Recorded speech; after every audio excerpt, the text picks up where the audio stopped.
All right, welcome again to another session of the 17th annual Transforming the Teaching and Learning Environment Virtual Conference.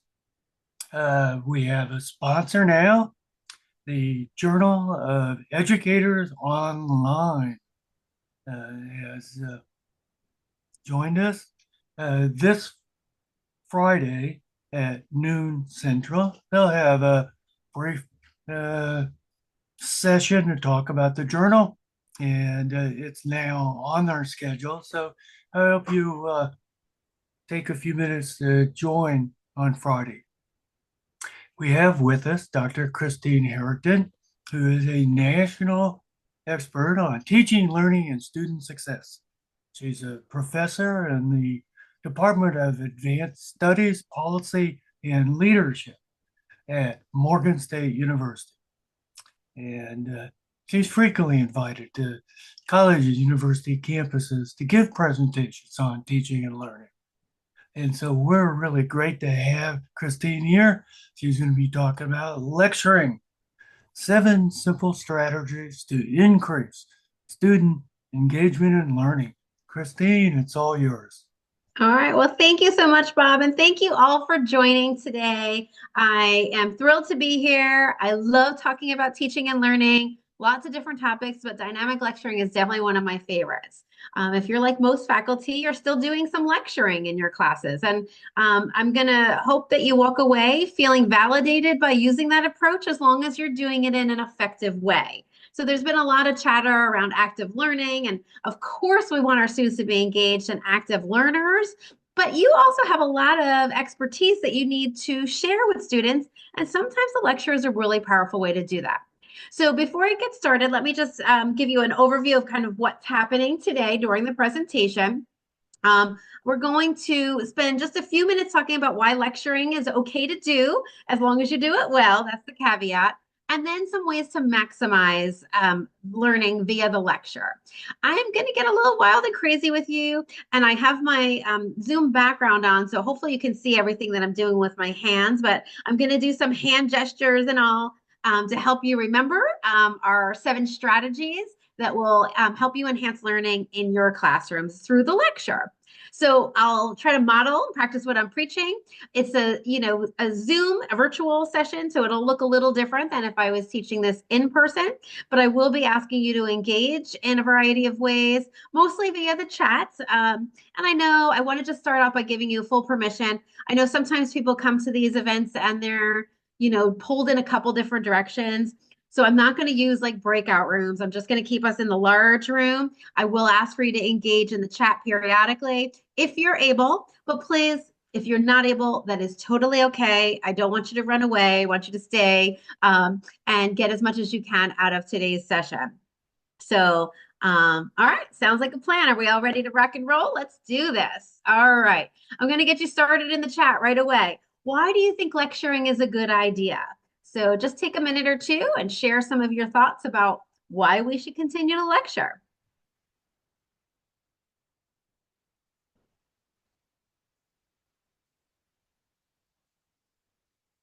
So, Greg, you said students expect it, and it's not, and actually sometimes they get like very uncomfortable when you're not lecturing. Now, I wouldn't say that that's the reason to do it. I think that we need to push and stretch our students for a bit, but I do think that there's a reason that sometimes they're expecting it because you have like expertise that they don't have, and they're paying to learn from you. So I do think that there's some value in that.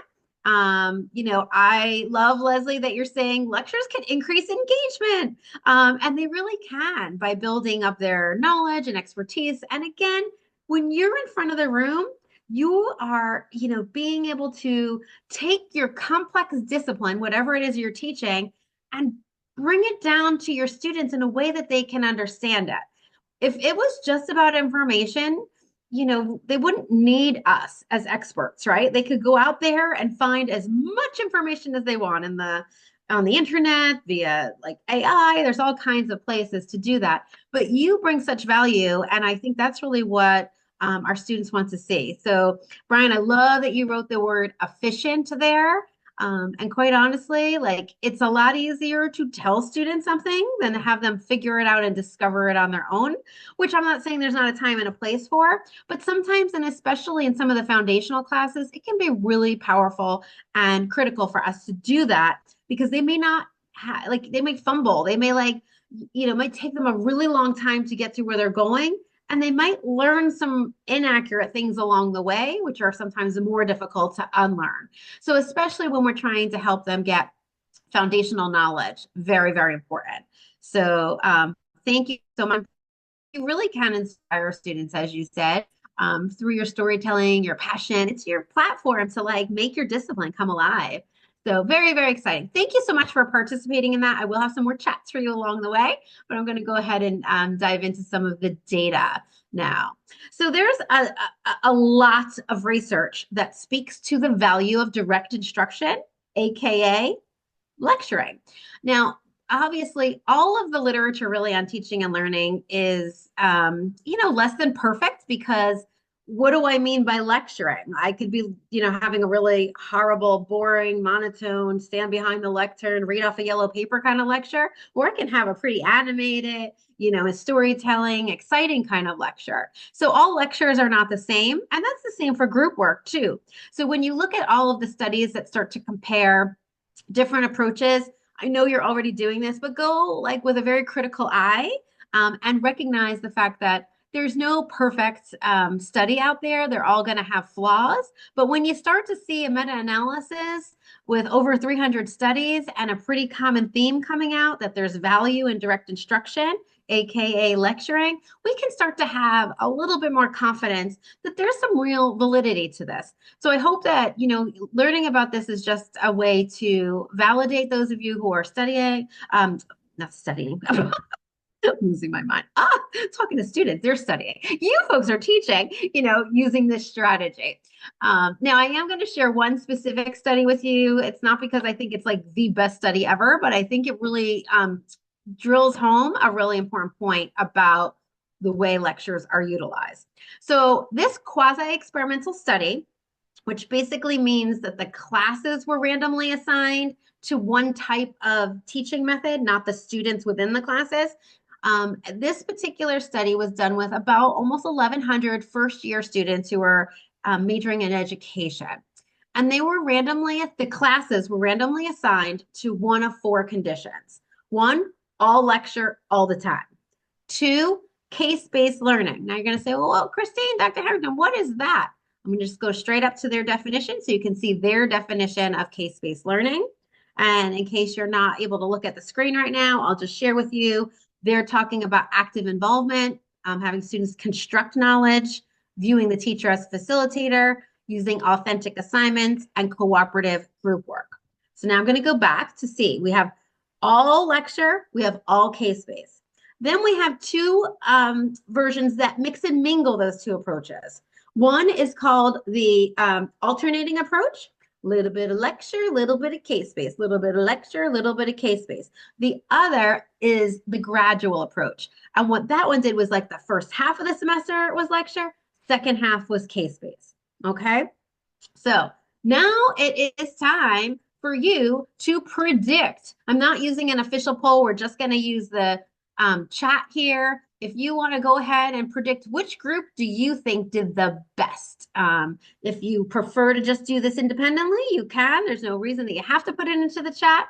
But if you want to jump into the chat, go ahead. We'll see what folks are thinking.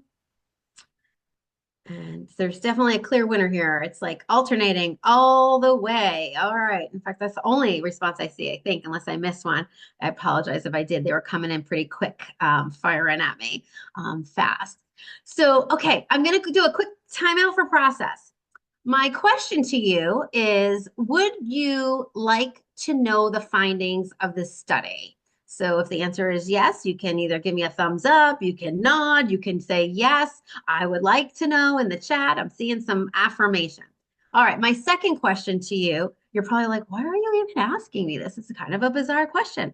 Well, my next question to you is, do you want your students to care about what you're going to say next? I'm gonna I'm gonna guess there's head nods. Thank you, Michaela. It's good to see some of you like, yeah, I see some thumbs up, and I got like capital yeses from Jackie. Thank you so much. Love the thumbs up, Carol. Now, why am I asking you this? Because I am practicing what I'm preaching along the way. I could have not done this pause. I could have told you about the study, and I could have just told you the results and the findings of the study. But what I did was I piqued your interest, your engagement through this prediction exercise. And now I saw somebody, I'm sorry, I can't say the name because it went through too quickly, but somebody said, I sure hope we're all correct. Like, you want to know now if you're right. You're invested more in what I have to say. So I love doing this prediction exercise. Now, when I do it in my classes, I do it very quickly because I don't want the wrong information cemented in their mind, in their memory. I just want to pique their curiosity and get them engaged in the process. So, this is one way that you can just kind of pause, get your students engaged, and then go ahead and go forth and go forward. So I'm going to go forth and go forward because you're like, all right, already, give me the findings. If we were in a real live place, I'd say, give me the drum roll, please. I'll do my own little drum roll, and then we'll go ahead and talk about the findings. Okay, so here is what they found. Now, you're probably not shocked that lecturing was powerful. Otherwise, I wouldn't be talking about the study in a lecturing session, right? So you kind of knew that was going to be the case.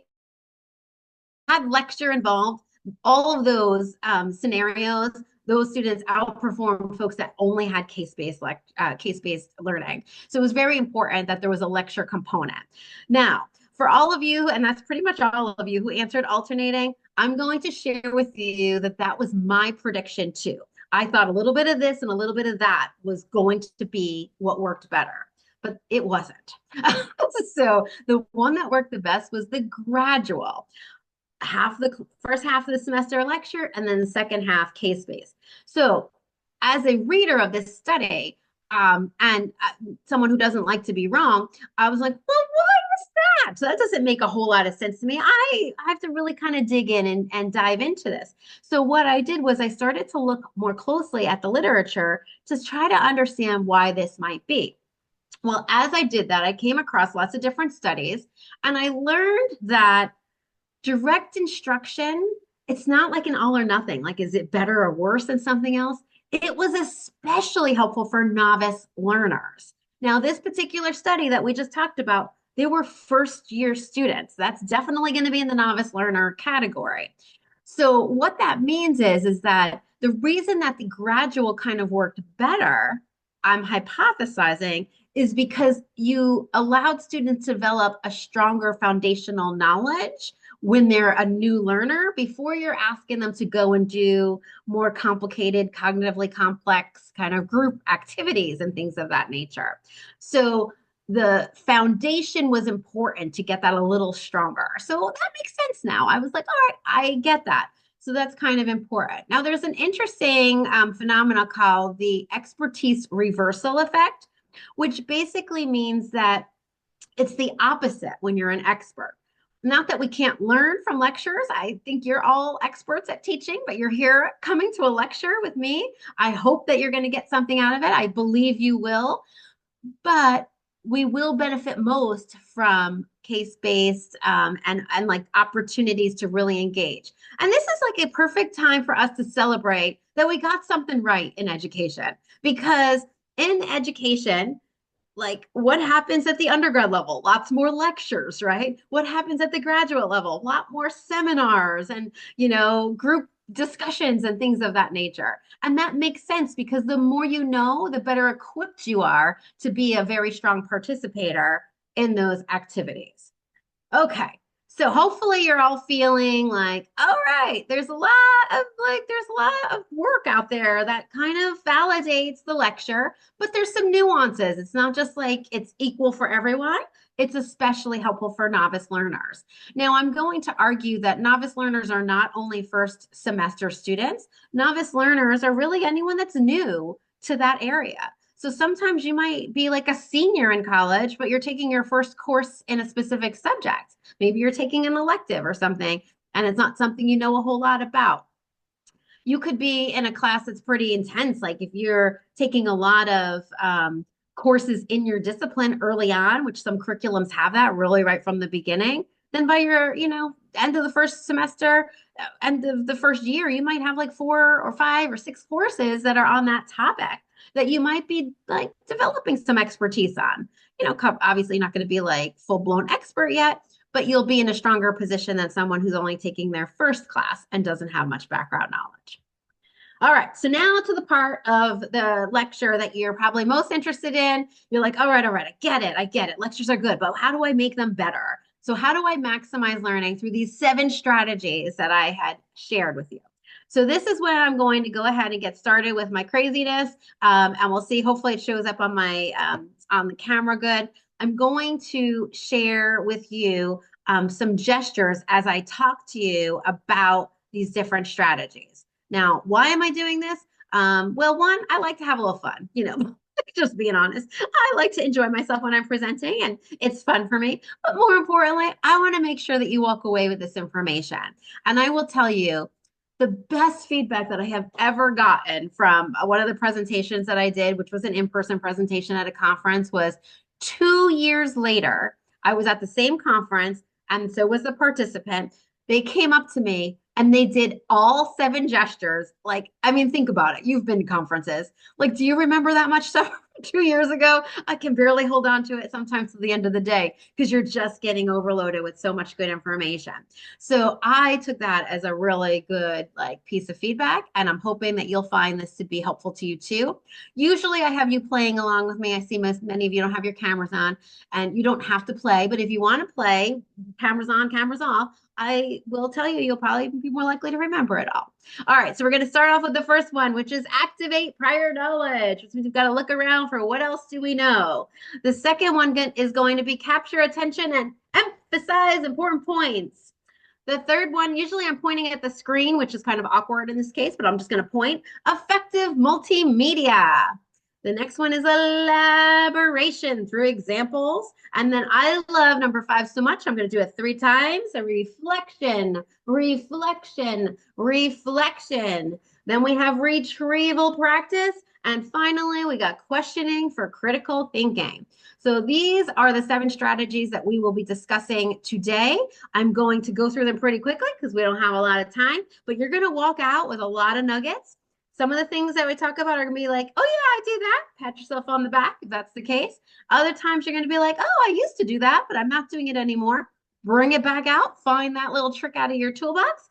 Put it back into your classes. And sometimes you might be like, I never thought about that. Or I'm thinking about that in a new way. And that is awesome. I love when I can stretch you as well. So these are activities and things you can start doing tomorrow in your lectures if you want. But sometimes it's helpful and thoughtful to, kind of plan how you're going to do that from the beginning of the semester. But I've had lots of faculty do them like right in the middle as well.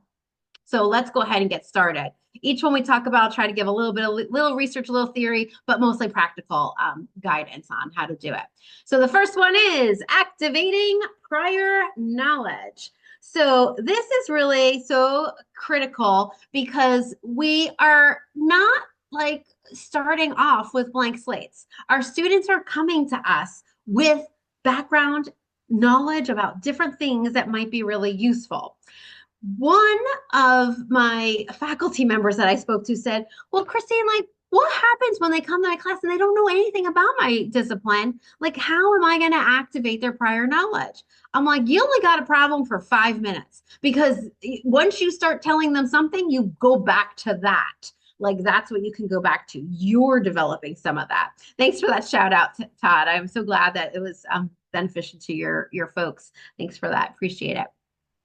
So we have to activate this prior knowledge because knowledge builds on prior knowledge. And, Nate, is it Knox? I'm not sure if I'm pronouncing it correctly. That misconceptions and inaccurate information is important for us to address as well because we don't know like where those like misfires are happening. We can't correct and get folks on the right path to learning. So that's kind of key, really, really critical. So let's talk about how memory works. Many of you probably took some kind of psychology course and learned about memory at some point. And the way we used to learn about memory was you would take information in through your senses. You'd you'd have to like do something with it, and then it would go into long-term memory. Like, so you had short-term memory, you're active with it, and then you push it into long-term memory. Well, we know now that memory is a lot more complicated than that. So there's like really a multi-directional approach. As you're taking in information, you're looking around for information that you have, that you know, that is relevant. So, for instance, you're meeting new people at a party. So you're going to the Super Bowl party, and yeah, you're getting to meet some new folks.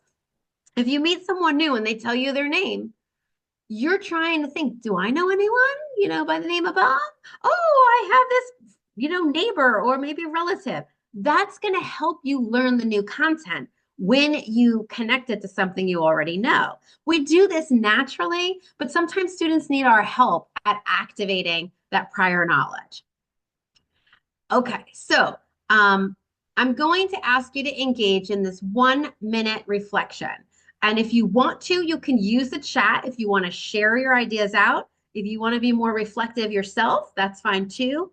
But what is a teaching strategy that you have either already used or something that you could use to try to activate prior knowledge with your students? I'm gonna put my timer on, and you got literally 1 minute. So let's go. We'll do a 1 minute summary.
Okay, we're going to stop. That's 1 minute exactly. If you want to jump them in, looks like some of you are. I'm sure your colleagues would appreciate hearing how you do it. For the sake of time, I'm not going to be able to highlight and spotlight some of the, examples that you provided, but I know people are going to go back and refer back to those. I am going to share with you one way that I do it, and then we're going to move on to the next strategies. So I use this activity called dusting off the cobwebs. And here's how I would start my classes each week. I wouldn't always do it. Like if I had a class that met multiple times during the week, I wouldn't always do it every class period, but I would usually do it about once a week. And at the beginning of class, I would say, I want you to, without looking at your notebook, try to recall what did we learn from class last time or last week. You fill in the blank. And I want you to do that with a partner. So you're connecting with some. I'm sorry. First you do it by yourself. Now I want you to do it with a partner. So the next time you're going to do it, now you're going to talk to your partner and you're going to say, "What did we learn?" And you can also use your notes. So what I'm doing is I'm giving them about a minute, minute and a half to try to like think through what do they recall. Another minute, minute and a half to talk through what they recall while looking at their notes. And then I'm doing a random cold call. I don't do cold calls, like that's not my approach in a class normally. But at this point, I feel like you had a chance to test drive it. So I'm spot calling on students, and this is a great refresher. What I've done is I've activated their prior knowledge. So now when I'm introducing new content, that other knowledge is like right there, ready to stick to it. Because when it sticks to it, their memory is going to be a lot stronger. Okay, so that's one strategy that may be useful to you. You want to try it out? You can try it out tomorrow in your class if you want. All right, we're going to do strategy number 2, capture attention and emphasize important points. All right, I have the next 2 slides are chat ones, and I need you to answer pretty quickly. So ready? Are you on your mark? Get set, go. First question is, how long can students pay attention during a lecture?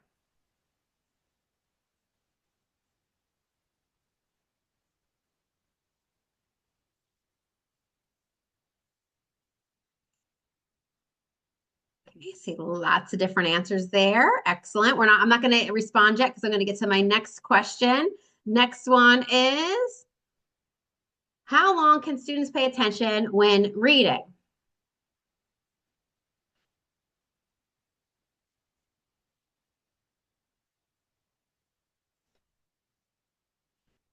Okay, so I see lots of different responses. Brian kind of said it depends for the first question, but that was after about 10 people or so responded already, maybe more. I'm trying to count real quick. And with the second question, the it depends came out pretty quick. And I'm going to say it depends for all of them, like, right? Like all of these, it depends on how good the lecture is, how much I know about the subject, how much I care about the subject. Is this a class that I chose to take or I'm forced to take? Is it at 8 in the morning when I'm tired? Is it like in the afternoon when I'm awake? Is it with an animated, teacher? Am I reading a book that's boring? Am I reading a book that's engaging, right? All of these, it depends. When I was writing this book, I just remember looking for data because I remember hearing very clearly that 15 to 20 minutes is all like basically the attention span that folks have. Well, the truth of the matter is there's not a lot of research on this attention span issue. There's some. I'm going to share some of it with you. Risco is kind of one of the key players here. And you can see here in this study, if you look at the bar graph, the one on the right is higher, which is showing more mind wandering during a second half of class. So students are reporting their mind is wandering more as they're sitting there longer, which is not really shocking. So there's some data there. And then this is another study, again, Risco and colleagues, where they could see around that 20-minute mark is where it's starting to go down a little bit more. That like line graph is showing, and this is measuring attention. So their attention is going lower. So the truth of the matter is that yes, our attention is not going to be like all like in all the time. It probably waxes and wanes a lot, but I don't know if time is the number one factor. I think it's really some of these other things because you could be doing something so engaging that I could be on for 15 minutes, really focused. Or I could be like lost within 30 seconds if it's really like, monotone voice. I'm out of here already. So I don't want you to worry so much about the minutes. Instead, I want you to be mindful that we need to continue to capture attention, not just at the beginning of class, but throughout class, because our students need us to redirect their attention back to these topics so that they can take it in. Without attention, they're not going to learn. So it's kind of critical that we do that. This was an interesting study where they did just a 90-second intervention, 90 seconds. And they found that if they did some kind of attention grabbing activity, and this was like poems and word searches and, silly things really, in my opinion, but yet they had, they did outperform those who just like were taking attendance or something else that didn't grab their attention. So we're talking about very brief activities. I'm doing that through my gestures in case you haven't figured that out. That's one of my attention grabbers. I'm trying to, visually engage you and grab your attention. All right. So we know that novices are different than experts, and it's important for us to emphasize those important points. So once you grab their attention, that's when you want to go in, like for the really important content that you're sharing. Because new students, like new learners, novices that don't know a lot, they struggle to differentiate the important from the less important. So our job as faculty can be to highlight and emphasize those really important points. And that's so critical for us to remember that there's biases as an expert that we have, that our new students, they just don't have the same background knowledge that we have. We can't expect them to, and they're not going to even by the end of your class. It's going to take a long time to get to where you are. So we need to leverage our expertise and really help our students develop that expertise by focusing on those important points after you've grabbed their attention. So some of you are saying, well, you're a little wild for me. Like, this is just not, I am not going to stand up in front of my class and go crazy with gestures. I'm not saying you have to. You can actually say, this is important, or this will be on the test. Like those kinds of like very simple strategies are also ways that we can emphasize importance. You could also start your class off with, here are the 3 big ideas that we're going to accomplish today. In fact, I encourage you to go and differentiate the most important from the not important, but maybe not quite as important content, and determine what are the three big nuggets you want them to walk away with. And then tell them that at the beginning of class. And then say, okay, here we're on nugget number two or big idea number two. We're getting ready to introduce, then bring your content in. So there's lots of different simple ways that you can do this. It doesn't really matter how you do it. It just matters that you do it. So that's really key and kind of critical. All right, we are next up and we are going to do effective multimedia. You'll envision me pointing at the screen behind me, which I can't really do in the Zoom room. So effective multimedia. So let's start with a quick chat. What do you think makes PowerPoint slides effective?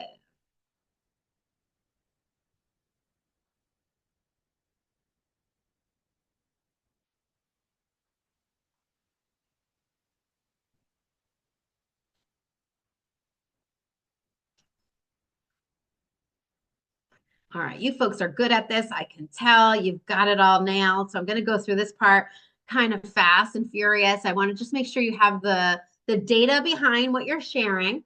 And actually, this is an area, the attention, not a whole lot of research. I gave you some nuggets. There's more than that, of course, out there. But what I'm going to share with you, effective multimedia, there's a lot of really good, solid research, like hundreds of experimental studies and all. So there's a very big body of literature on this. And Mayer is one of like the key players in this space. Mayer had done a lot of experimental studies on this. And, if you're familiar with like, auditory, kinesthetic, visual learners, there's no research really supporting the learning styles. But what Mayer has shown is that although we all are multisensory learners and using multi-senses is going to be helpful, the visual sense is especially impactful, assuming you don't have a visual impairment or anything. So we are all multisensory learners, but vision is definitely a big factor. So this kind of slide, I'm convinced if Mayer was in a room right now, I'd be getting like the applause, like this is a great slide. And it really is what you folks described. A big image that's related to the content, of course, not just a cute dog or something. And then maybe a couple of buzzwords that help them connect that image to something.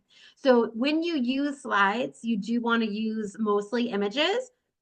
That will definitely be advantageous. So I encourage you to do that. Less is more. You folks put this down, you knew it, but having like all the bells and the whistles actually distracts from learning instead of enhances learning. So be simple. Like I am actually not as big of a fan of like Prezi and some of these other tools. I still go old school PowerPoint because it's simple and it's not so like moving and shaking and like zooming in and zooming out. So it just makes it a little bit easier for students to take it in. If you are going to use a slide that has a little bit more information on it, like maybe a graph or a table or something, you want to draw your students' attention to that. So in the physical classroom, I'm touching the screen and I'm pointing. In the virtual classroom, I'm using arrows, inking, things of that nature to draw the attention to it. All right, next up, just in case you're not able to read, I will read this to you and then we'll discuss it real quick. Normally, I don't read my slides, but this one I have to do it. Mayer brings attention to the fact that when you have a visual aid, such as a PowerPoint slide, that contains a lot of words like this one, it makes it difficult for the student to process the information. There are competing channels fighting for attention. You want to listen and you want to read. You end up trying to do both and not doing either one very well.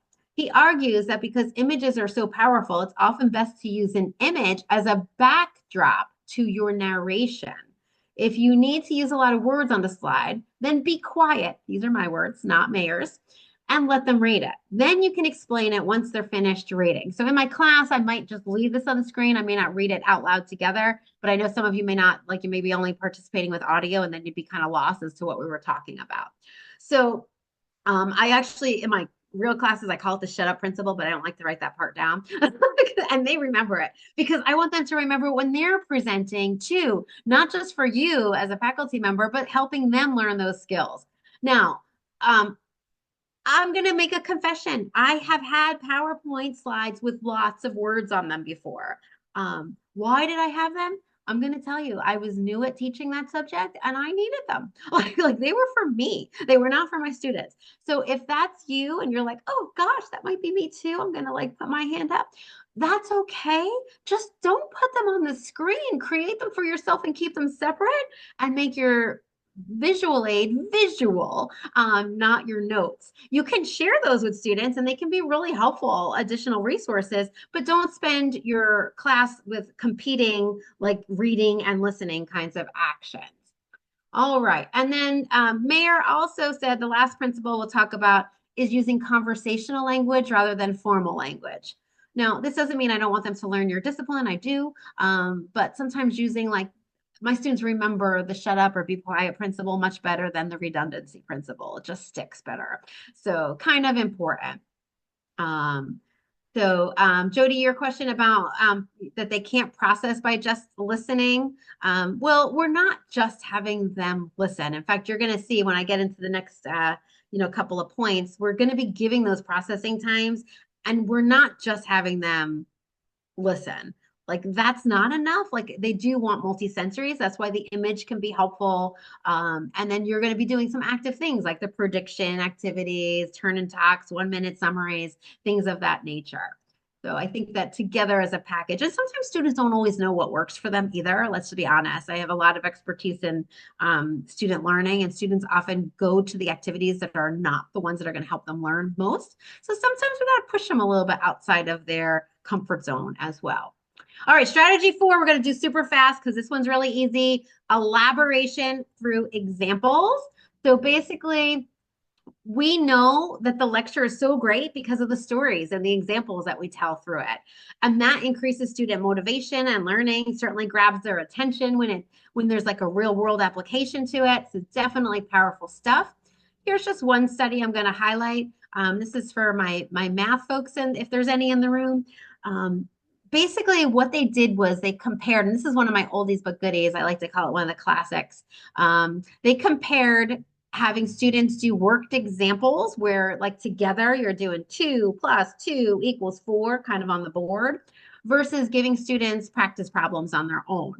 And if you look at the table here, you're going to see the blue line is higher in all of these cases. That's the practice care area, but higher happens to mean more errors. So lower is better in this particular study. And basically the key finding is the worked example led to the least number of errors across homework, tests, like immediate, delayed, all of that. So you want to use worked examples because students benefit from learning from how you solve problems and the applications of your content.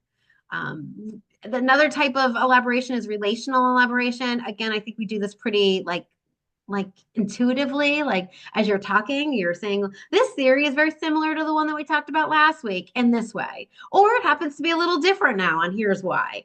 We do this kind of naturally, but I'm going to ask you to be more intentional to think about those points of relational elaboration where you can really help your students get the content and the information that you're sharing through the lecture. All right, we're going on to number 5, which happens to be my favorite, which is why we're doing it 3 times. All right, reflection, reflection, reflection. There's also a little connection to the 3 big ideas or the nuggets I shared before. So you'll see why I'm doing this 3 times. So Mayor, same guy who did all the, PowerPoints, multimedia kind of present experimental studies, also found that cognitive engagement is what matters most. So sometimes we think we have to have students like talk to each other, and that can be really cognitively engaging. But if they're talking about their weekend, it's not so cognitively engaging around your content. So it's not the action of talking to anyone, it's what's happening up here. Are you making the wheels turn? So that's going to be what's key, which is where some of it can be independent. And that's why I had you do like an independent activity before. That works just fine. So the 1-minute papers are great examples. Turn and talks. You do the think part first. You let them think first, and then you turn and talk to a neighbor to be on target. Comparing their notes, that's something I don't think we do as frequently as we should. And I have a study I'm going to share with you on that in a moment. Quick quizzes. 5-paper fast pass. This is one that really only works in a live in-person class, but I have students write down something on an index card, like maybe a question, an example, a takeaway, and then we shuffle cards up by having them pass it to at least 5 people. And then that's a really great way for them to reflect on things. And then they can then do a turn and talk and discuss what's on those cards so they can hear other students' voices and perspectives as well. So these are really critical. All right. Oh, before I share this study with you, I just want to do a disclaimer. This is the next couple of slides I'm going to share may hurt your feelings. Okay. So just be warned. You might like, it may just be like, ouch, that hurt a bit. So let me explain. All right. So this is a very cool study by Rule and colleagues. And what they did was they compared students who received the pausing condition, which meant during the lecture, they had 3 2-minute pauses. Now I'm saying that again, 3 2-minute pauses. So we're talking about a total of 6 minutes. During those 3 2-minute pauses, students were asked to share and compare their notes. Okay. And then the other group didn't have a pause. They just kept going. All right. So just a normal lecture without the pause. Now, if you take a look at the findings here, you're going to see on the left that the students in the pause condition remembered a lot more of the content from that lecture. And if you look on the right, you're going to see on a test 12 days later, we have an average of an 84 compared to an average of a 76, depending on what condition they were in. Now, why did I say this was going to hurt your feelings? Because I told you in the beginning, you're experts. You should be lecturing. Like, this is awesome. Well, now I'm telling you, if you shut up for 6 minutes, your students will probably learn more if you give them structured, cognitively engaging activities to do. So it's like the share and the compare notes. So that hurts your feelings. You're like, really? I got to stop talking for them to learn? Yes, every once in a while. Greg, I have to double check this particular one because I have so many different studies. I don't want to give you wrong information. I think this was a regular class period. Some of them are more contrived where they were in different situations, like maybe this one coming up even. This one coming up is only like a 21-minute situation, but I think the rule study, if I'm not mistaken, was like a regular class period. So let's go ahead and take a look at this study. And what Davis and Holt did here was they compared students with different kinds of pausing. So one group had no pause. One group had 2 4-minute pauses. And during those 4-minute pauses, they were told to summarize what they learned. And another group got 2 4-minute pauses and they were told to review their notes. Now you can see here that the group that did the best was the summarizing group. So that makes sense. It's a more cognitively engaging activity. So it's not shocking really that that would lead to the better outcome. But the point of this study is not all pauses are the same. So you want to really be thoughtful about how you're using that pause, what you're asking students to do, and what strategies you're using to ensure that they're on task and doing what you want them to. So this really emphasizes the power of writing summaries. That was kind of key. Now, this is not the only study. There's lots of different ones. This was another interesting one that had to do with the note taking. And what Lou and colleagues found was that if you allowed students time during class to work with a partner and revise their notes, they did much better on the test and all. So it was a good use of time. I'm not saying give them a whole class period, but even giving them short amounts of times. Remember those others were 3 2-minute pauses. You might need a little bit more if you're asking them to repackage a section of their notes, but doing that together with a partner in class, that's a cognitively taxing and engaging kind of activity that's going to increase learning. And it did so in this activity. They had more good content in their notes and they performed better on the test. Students tell also they're like, yes, like you give me these active learning breaks. That's really what we're talking about here. I'm going to understand better. I connect better. I'm going to be more attentive, more motivated. So they're like, please do that. Yes, we like it. All right, this I'm going to just ask for you. You can, if you want to go ahead and put it in the chat, or you can just guess real quick. I am going to move fast. True or false? Written summaries improved retention of information and exam performance. The answer is true. Ding, ding, ding, ding. All right, next up, revising notes during class with a partner improved academic performance. True or false? And as you're indicating, true. Ding, ding, ding, ding, ding. Correct. Excellent. So what I just did was a very quick quiz with you that took maybe 20 seconds. And it's a great way to get students to reflect, did I get that? And of course, you could use polling and other tools, and we're going to talk about that next in the strategy number 6. So we're going to talk about practice retrieval. So what we want to discuss now is the fact that retrieving information is a powerful way to learn. If you're not familiar with this classic study by Kradiger and Karpik, it's not the only one. This is another robust area of literature. There's a lot of data that speaks to something called the testing effect. So most of us have thought about tests as a way to show what we know, but tests also help us learn as well. And that was demonstrated in this study. So in this particular study, what happened was the students were randomly assigned to one of 3 conditions. Condition 1, all of them were given like a list of, content to learn. Condition 1, study, study, study, study. Okay, that's all they were told. Condition 2, study, study, study. Content was taken away, and they were asked to do a free recall of what they learned. Condition 3, study. They got the information one time only, so 1/4 of the amount of time that the first group did. And they were asked to recall it, recall it, recall it. In this particular study, they didn't even get feedback in between. There's other studies that there's feedback in between, but this one, no feedback in between. And here is what we find. Okay, this is a slide that contains good and bad news. So I'm going to start with the bad news. The bad news is that our students tell us cramming works and we tell them, no, it doesn't. This data shows, yes, it does. So if you look at the left-hand side of your screen, the immediate recall, the study group did the best. And that's what students do when you ask them to study. They just like look over their notes. They don't do really cognitively engaging kinds of tasks. But you and I could care less about whether they know it right now. We care about whether they know it in the future. Like, are you holding on to it? So now the good news is that if you look at the right-hand side of your screen, it does the exact opposite. So the group that did the best was the study, test group. That's the group that outperformed all the others. And this was in a delayed recall. I forget, it was in the range of 10 to 14 days. So very, very powerful. So important. Now, I don't know about the nap part in there.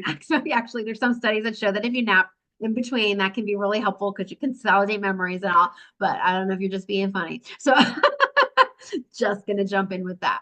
So, all right, knowing that, that means practice retrieval is a powerful memory tool. Knowing that means we want to build it into our lectures. There's lots of different ways to do it. This particular study emphasized that summary, concept maps, they were equally, effective, but better than just reviewing. Like reviewing your notes is really like an activity that happens with your eyes versus your brain. You're looking. But summarizing, moving things around, that's up here. That's really much more engaging. So we can engage them in different kinds of things. It could be quizzes in class. It could be outside of class. It could be until you get it correct. There's, polling tools like Kahoot, Poll Everywhere. I'm just telling you, infusing these practice retrieval into your lectures will enhance your student learning. Here's one study that was done on Kahoot. I mean, look at this study. Oh my God. So this was like the same group of first half of the class, had no Kahoot, and then the last half of the class had the Kahoot. So they compared the same students with different content, of course, because it was different parts of the curriculum. But look at the difference. If they had the Kahoot, the average performance was almost a B. It was an 80 versus the group that didn't have the Kahoot. When they didn't have it, it was an F of 56. So think about how powerful that is.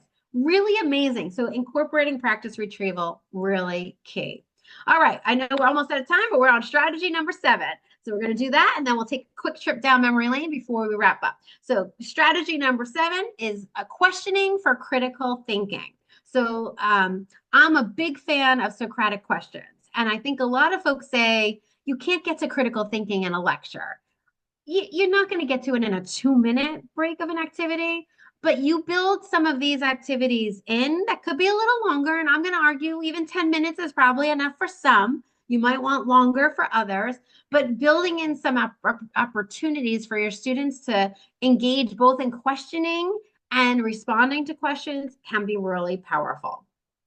So you can do that in so many different ways. I mentioned those like index card activities. You could ask them to put Socratic questions on there. And then after they, shuffle them around the room, you land with a card in your hand. You and your partner or small group can then be talking about the questions that are posed to you on those index cards. So lots of different ways you can do that. King is kind of like a big name in this field. Has done a lot of work on peer questioning. And I'm going to just share one study that was done. Again, this was done a while ago, but I really like this study. And the reason I like it so much is that it compares different kinds of situations. So one was completely independent study. Another was all discussion. And then the two that had the questioning was either self-questioning only or self and peer questioning. This was done in a high school setting, but I think it has relevance also to us in the college setting as well. When you look at the findings here, what you see is the green bar is the highest for both the immediate post-test and the delayed, which was 10 days later. The green bar is the self and peer reciprocal questioning. So getting them to ask and answer questions of each other is a great way to develop their critical thinking skills while you're engaging in lectures. Lectures don't have to be only like you conveying. It can be conveying and then reflecting, right? And retrieving. You're going to pull all of that into to the mix. That's when you're really going to get the biggest bang for your buck with the approach. All right, I'm going to pause for a minute to give you a second to put into the chat a takeaway from today. And then in about 30 seconds to a minute, I'm going to take us down a quick summary, kind of path to remind us of all the 7 strategies in hopes that you'll recall them all. But go ahead and take just a minute to jot down a takeaway from today so you're able to process for a minute.